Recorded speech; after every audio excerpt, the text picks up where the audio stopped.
Hey, welcome everybody. Welcome to TPIM SR Live. Look, I'm going to send out the new Cash App. All right. That's the new Cash App. You know, today I want to talk about forgotten history. You know, we forget these things. We forget the war. We forget the carnage and the devastation. Just listen to this for 1 second, y'all. Eastern Front headquarters, the Wolfschanze or Wolf's Lair, is famous today, popularized by films such as Valkyrie, because it was the site of the famous bomb plot assassination attempt on the 20th of July 1944. A huge complex of enormous above-ground bunkers and chalet-type buildings in a gloomy, damp pine forest in what was, in World War II, East Prussia, and today is part of Poland. Hitler spent over 800 days at the facility during the war, demonstrating how vital the titanic struggle on the Eastern Front was to him and his regime. But you may be surprised to learn that there was another Wolf's Lair type Führer headquarters during the war, located much further forward in the Soviet Union, that Hitler had constructed again on a similar forest setting, this time in Ukraine. It was known by the interesting codename Werwolf, and today lies in ruins. This is the story of the forgotten second Wolf's Lair. In December 1941, work had commenced on Hitler's most forward headquarters, codenamed Werwolf. It was constructed 12 kilometers north of the town of Vinnytsia, Ukraine, on the Kiev highway. Completed in June 1942, Werwolf was another mini Wolf's Lair. The Wehrmacht had established its regional headquarters in Vinnytsia, while the Luftwaffe had a huge airbase at Kalinovka, 20 kilometers from Hitler's new lair. Once again, the collection of buildings and bunkers were located inside a deep, dark pine forest of the sort much favored by Hitler, his headquarters often appearing oppressive places lurking in the woods like some fairy tale grotto. Werwolf consisted of a modest log cabin village that was built around a private courtyard with its own concrete bunker for Hitler and his intimates. Hitler's cabin, or Führerhaus, was very carefully guarded. The Reichssicherheitsdienst, the RSD, Hitler's personal bodyguard unit, even searched the building's walls for microphones and explosives before he moved in. Surrounding the inner security zone were another 20 wooden cottages and barracks and 3 smaller concrete bunkers. Werwolf was equipped with a tea house, a sauna, a bathhouse, a cinema, a barber shop, and even an open-air swimming pool that Hitler never used. The German company Seidenspinner established a large vegetable garden within the complex to supply Hitler's dietary needs, and fresh water came from 2 deep artesian wells. Hitler's obsession about his diet and his fear of poisoning led the RSD to enact some intense security protocols. At Werwolf, Hitler's personal chef had to go out to select the vegetables for Hitler's meals himself. Any other vegetables destined for the Führer's plate had to be dug up under the eyes of an appointed courier, who then brought the produce directly to the kitchen. All the food was chemically analyzed before cooking and sampled by a taster before it reached his plate. The water supply was sampled several times a day by the RSD. Mineral water had to be bottled in the presence of couriers and brought in. Even the laundry was x-rayed to ensure that no explosive had been concealed. Hitler was also frightened of the noxious vapors that were given off from his ferro-concrete bunker walls at both the Wolf's Lair and Werwolf, so the RSD maintained oxygen tanks outside the bunkers ready to pump in fresh air. These tanks were regularly tested. The bunkers were also fitted with anti-gas chambers to prevent the enemy, or any would-be assassins, from pumping poison gas into the bunkers through the air ventilation system. The usual concentric barbed wire fences and access gates at Werwolf were strengthened with minefields, anti-aircraft batteries, an anti-tank ditch, and a very well-armed army detachment from the FBB, the Führerbegleitbrigade, a special guard detachment from the army that included tanks. Werwolf was built mostly using Soviet prisoners of war working under Organization Todt supervision. According to one account, Hitler ordered Oberstleutnant Thomas, commander of the FBB, to liquidate the workers on completion of the project, Hitler remarking, quote, "They must all be shot. There is not a moment to lose. They know too much about my HQ," unquote. Thomas apparently carried out this order faithfully, for there are large grave pits in a nearby village. The new headquarters was connected to Germany by air and rail. A daily 3-hour flight connected Berlin Tempelhof with the airbase at Kalinovka, while a train connection ran between Berlin-Charlottenburg to Eichenbein station at Werwolf, with a journey time of 34 hours. Hitler, who spent most of his time directing the campaign on the Eastern Front from the Wolf's Lair, only stayed at Werwolf for 3 short periods, as compared to the over 800 days that he spent at Rastenburg, the Wolf's Lair headquarters location during the war. He first arrived at Werwolf on the 16th of July 1942 and stayed until the 30th of October. The summer temperatures were punishingly hot, with daytime recordings of 45 degrees Celsius. During this first visit, Hitler contracted a very bad dose of the flu, his own temperature touching 40 degrees. Hitler was not only feverish from his illness, but also perhaps because he believed that the Red Army was about to collapse. He was pressuring his generals to take the city of Rostov as the panzer spearheads reached the Don River deep in the Soviet Union. It was while ill that Hitler made the disastrous decision to split Army Group South into 2 parts, attempting to capture Stalingrad and the oil fields in the Caucasus simultaneously, leading eventually to the German defeat of the great city on the Volga and the demise of Generalfeldmarschall Friedrich Paulus's Sixth Army. It proved to be a major turning point of the war. Hitler's second visit to Werwolf between the 19th of February and 13th of March 1943 almost cost him his life.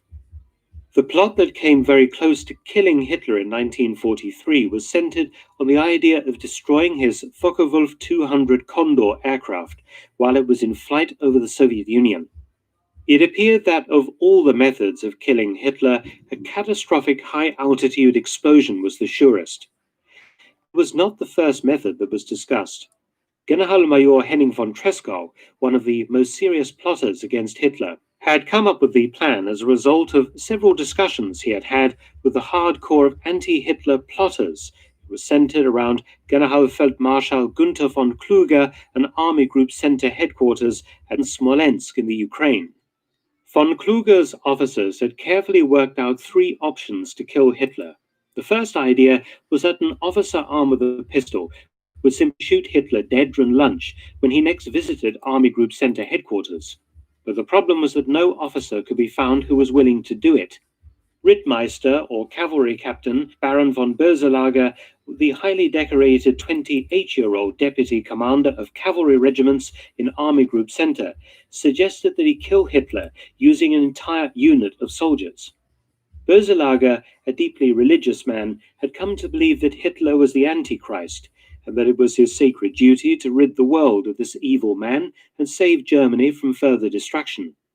He was prepared to break his oath to Hitler for the highest ideal of the fatherland.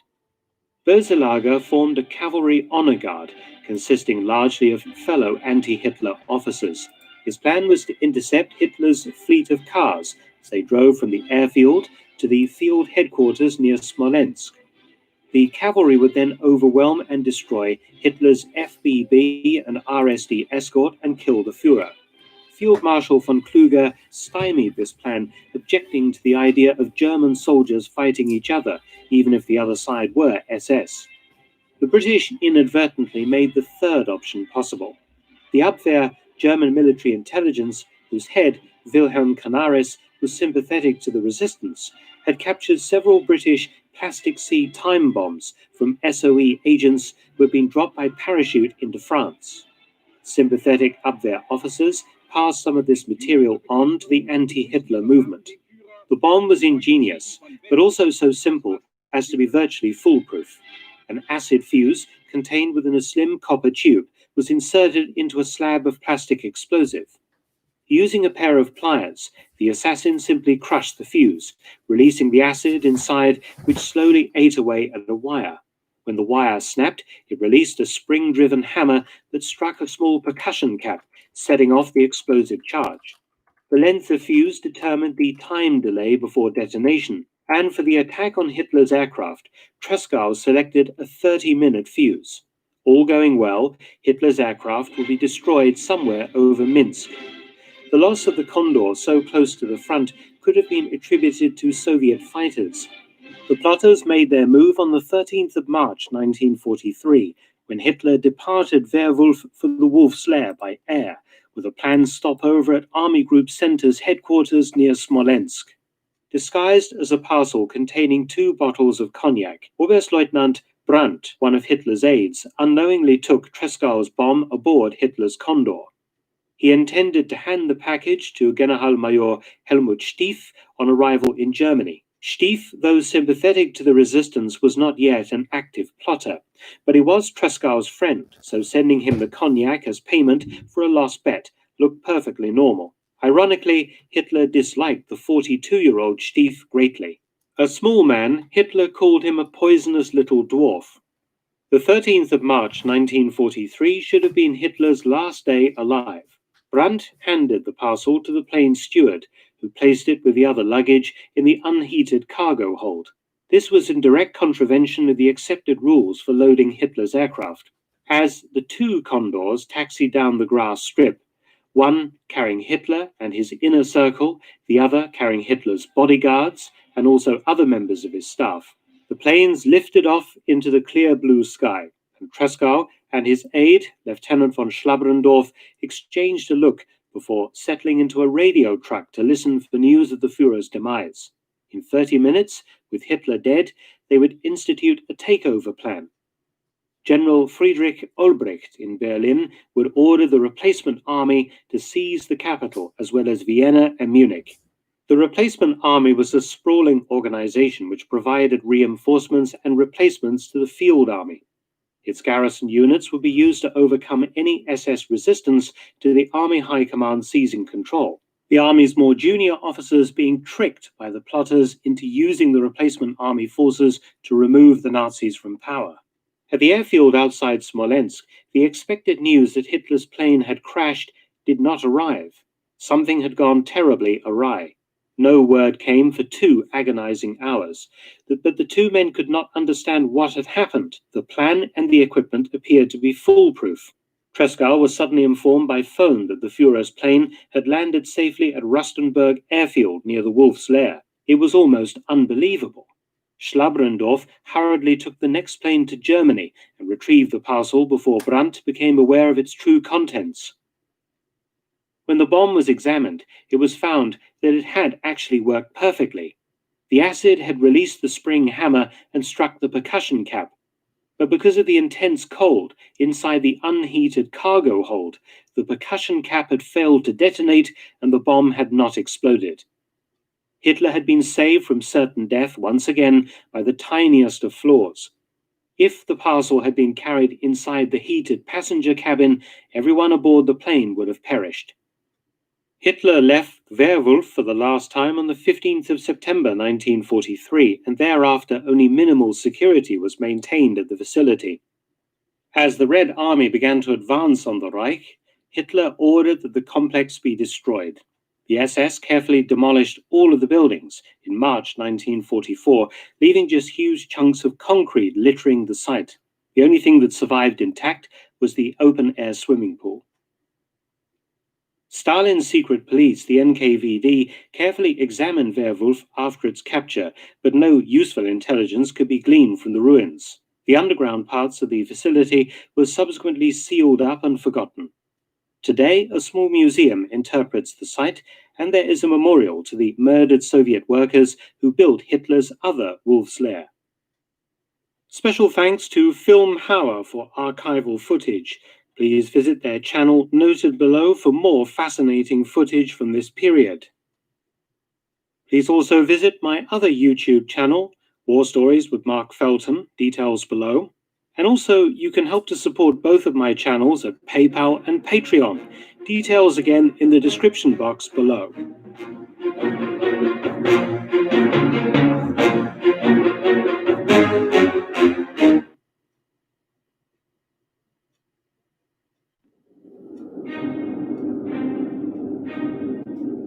Scraps of land in the ever-changing waters of the Channel. Guernsey and its neighbouring islands have a unique distinction which sets them apart from the rest of the British Isles. The islands of Guernsey, together with the rest of the Channel Islands, the only part of the British Isles to fall to Nazi Germany in the Second World War. The only place where the Union flag gave way to the Nazi swastika. I'm here to find out about the unique wartime experience of these islands and the people who lived on them. We remember them arriving quietly. It was a big adventure for us as kids. I'm travelling across these islands to explore the extraordinary wartime relics above and below the ground. And watch as the remnants of the Second World War are once again brought to the surface.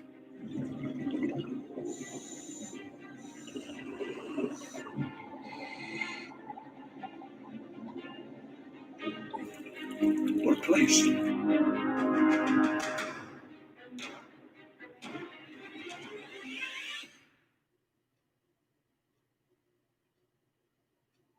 Guernsey, Alderney, Sark and Herm make up the bailiwick of Guernsey, an archipelago off the coast of France. These islands of Guernsey are subject to the British Crown, but are run by independent governments. They are small in area, but have played an outsized part in history. During the Second World War, they were transformed into fortresses as they became integral parts of Hitler's Atlantic Wall, his defense against invasion from the Western Allies. I'm arriving in St. Peterport, the capital of Guernsey. Strategically positioned, overlooking the harbour and with a clear sight of the other bailiwick islands, towers Castle Cornet. For centuries, it's been the key to controlling Guernsey. In the 13th century, the castle was built on a rocky promontory that still forms its foundations. This castle changed hands many times through its history, and one of those occupations has left an enduring mark on the fabric of this castle, and that is the German occupation, because in June 1940, German troops landed on Guernsey and the island remained occupied till the very last days of the Second World War. They instantly realized that this was a hugely strategic point, allowing them to control St. Peterport and therefore the island of Guernsey. And so they set about reinforcing its already powerful defenses with 20th century technology.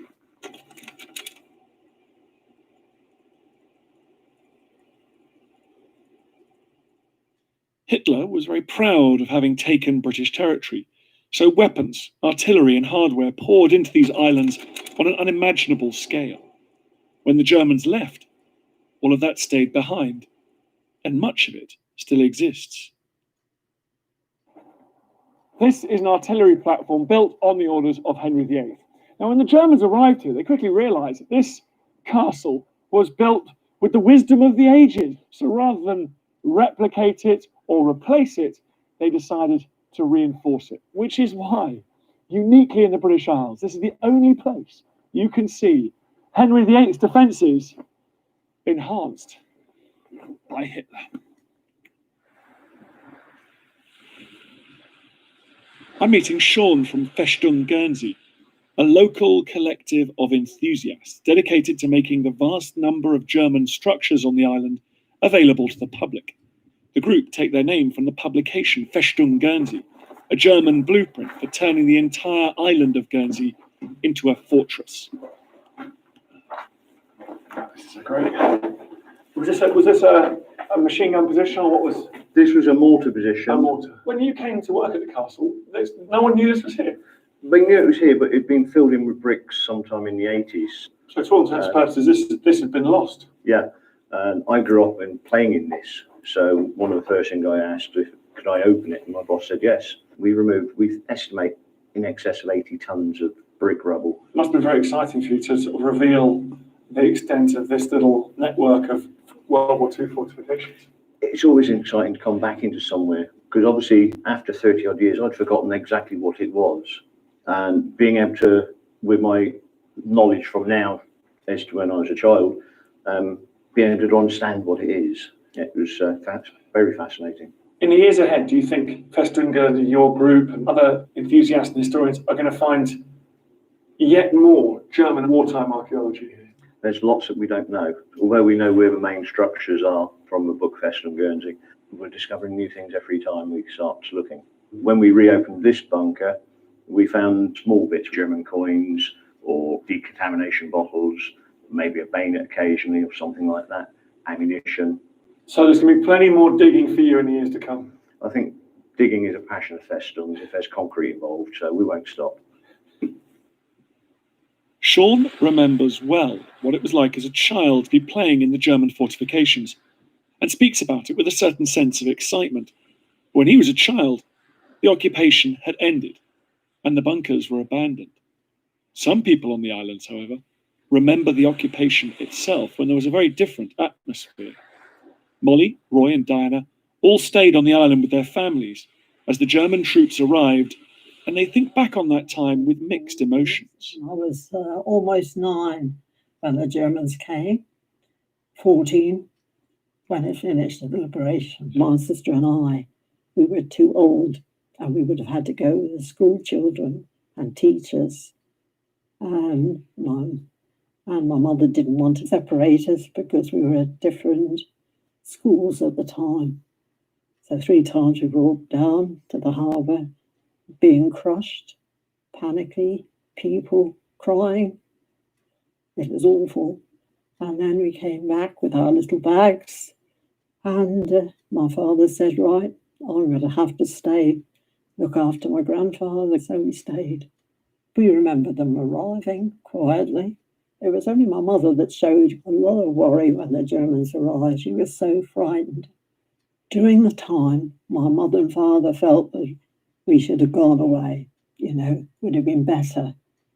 But at the end, we were still together, still a close family, and she was very pleased we did stay. When I think back, I was only, 6-year-old. They were just ordinary, with kids of their own back in Germany, and they didn't want to be here. So they weren't frightening in that way at all, And I mean, it was a big adventure for us as kids. I mean, it was a bad time for our parents and what have you, struggling to keep things going. But I mean, as youngsters, you didn't worry about that. In the fields opposite where we were living, the Germans would go on like maneuvers, and you'd see them all rushing across the field and to a bank and put firing blanks over the field, and that was all exciting to watch. There were quite a few of us left who'd been at school together. We were really having quite a lovely holiday. It was nice weather. We picked up sort of certain amount of apprehension from my mother. We lived in a very old Guernsey farmhouse. It had outside stone stairs, and there was a wall space where we could look over into the road, but they couldn't see us. So we used to chuck things at them. And I think we were quite abusive, actually. We straight away, we didn't like them. They were quite nice to children. I don't think we came across many who weren't friendly. It was quite a unique experience to be brought up in an occupied territory. I'm not going to say that it was enjoyable, but it was exciting. The German occupation left a vast legacy, not just concrete and steel. Guernsey local historian Richard Hume has spent his life collecting, and today the German Occupation Museum is filled to the brim, an absolute treasure trove. I have come to see some of the more unusual items in Richard's collection. This is one of the objects from your excellent museum that caught my eye. It's not that normal, is it? No. It's rather romantic. I must admit, I don't show the album to many people. You are privileged, Dad, to see the full album. So this is a photograph album belonging to a young Guernsey woman. Yes. Her maiden name was Frida Oliver. She seemed to have spent quite a bit of time with a particular German under-officer, a Paul Schlimbach. Do you think he sketched her? Yeah, he sketched her. And he also had a camera. Being a German, we civilians couldn't have a camera, but the Germans could. And he's kept a record of their love affair in Guernsey. He was a very handsome, good-looking man, and she was a very attractive lady. I love you forever. They were very passionate.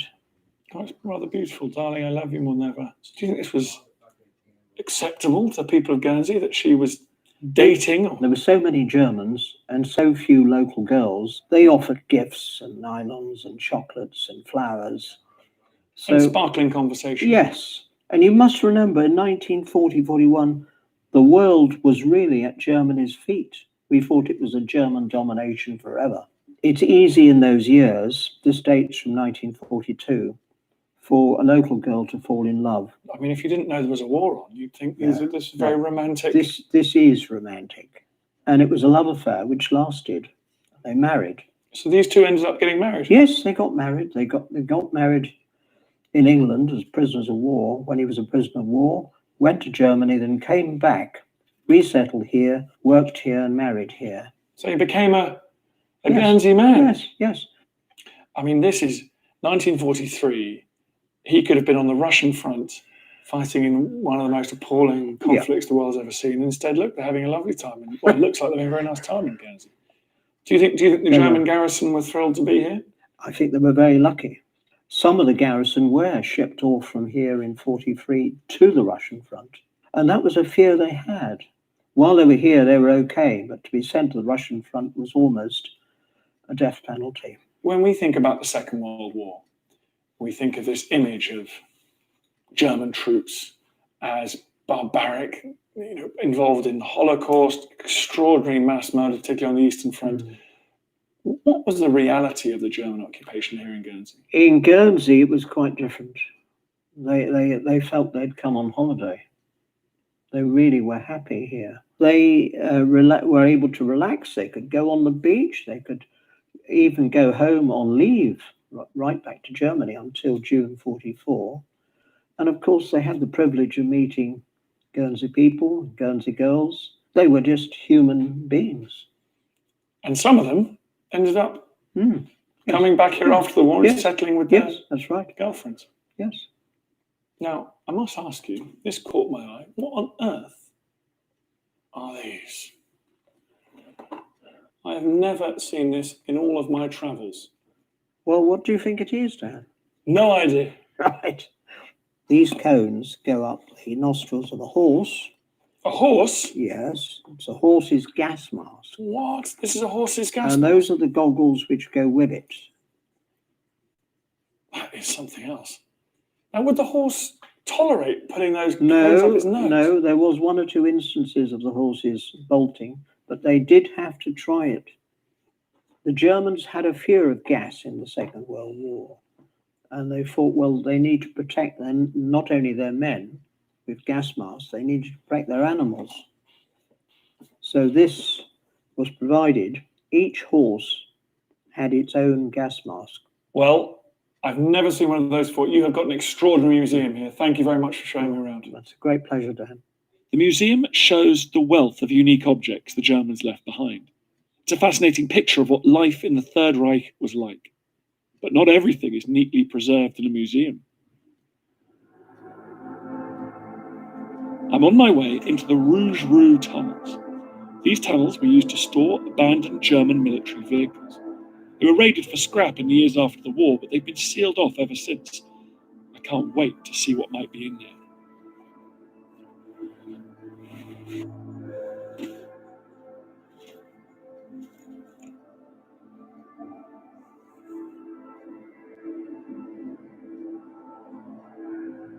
There's just so much wartime detritus left in here. I mean, look at this little collection here. Forks, cutlery, glass bottles.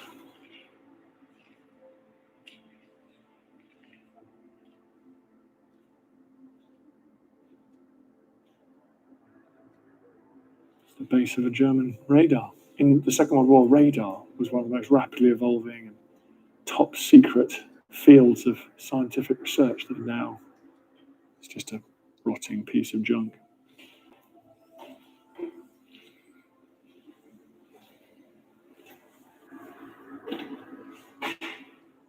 Wow.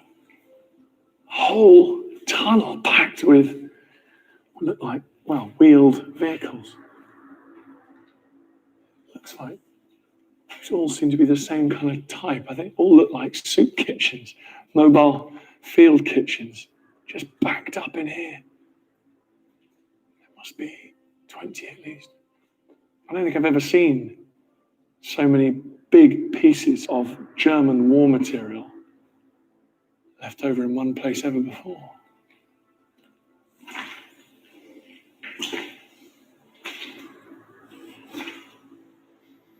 Here you go, here's some quite well preserved ones. You can see these huge, big, round spaces in the center where they would have had a giant pot cooking all the food required for a unit out in the field. You know, there are dozens of these mobile field kitchens here, and it just drives home the amount of German troops that were stationed on this tiny island.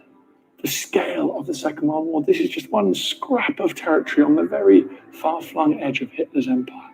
And yet the amount of hardware required to keep the men fed, it just brings home the scale of what was, of course, the largest, most destructive war in human history.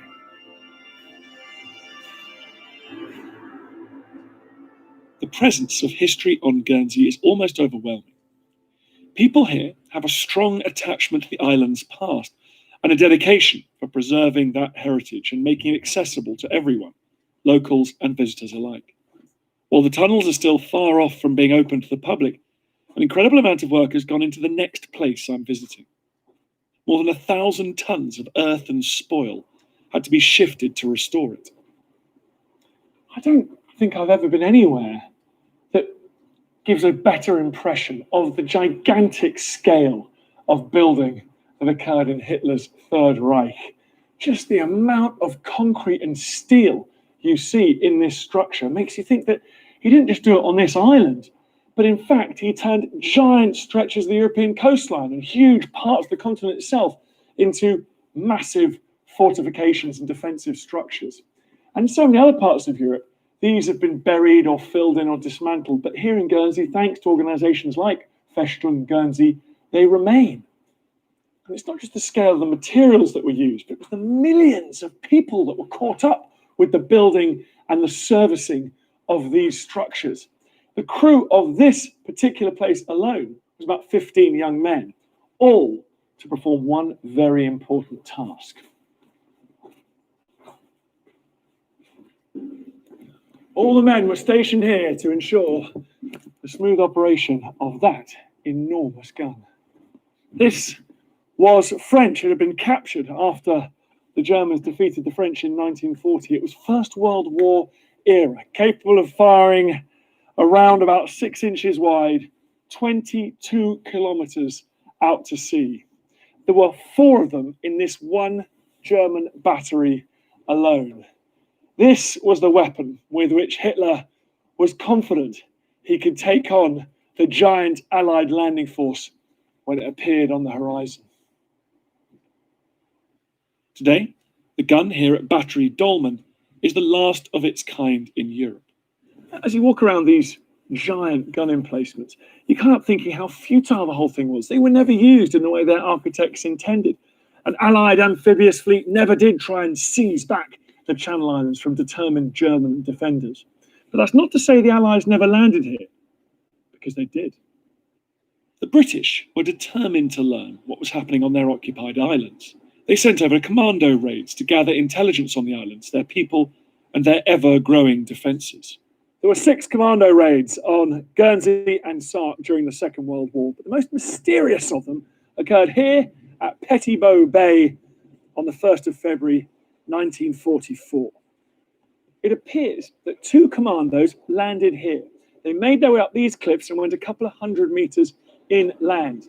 No one knows what their target was. There was a radio beacon up there designed for allowing German aircraft to find the airstrip in bad weather or at night. But they never made it that far. Instead, they came across a German patrol. They overpowered some of the German soldiers and then fled back down to the beach and disappeared, leaving their boat here on this beach. No one knows what the true target of this raid was or if it was just a training mission.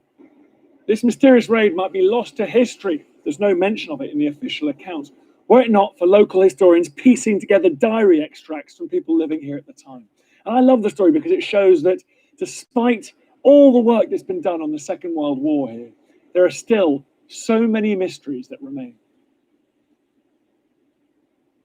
I'm meeting Major Marco Ciotti, who studied the raids on the islands of Guernsey, to see if he can dispel some of the uncertainty surrounding.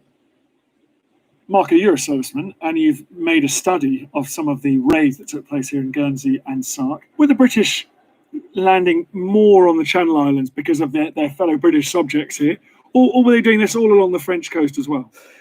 It wasn't exclusively the Channel Islands. There was the Normandy coast as well, although there was quite a focus on the Channel Islands. I think probably Churchill was keen to find out what the German strengths here were, and it probably rankled a bit as well that part of the British Isles was occupied. What are their objectives? Just to find out what's going on, or were there any specific objectives?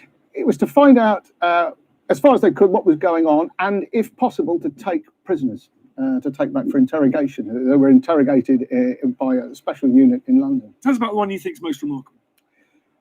The one that really caught my eye to start with, Dan, was Operation Basalt, which took place in Sark overnight, the 3rd, 4th of October 1942. That particular raid was led by a man called Major Geoffrey Appleyard.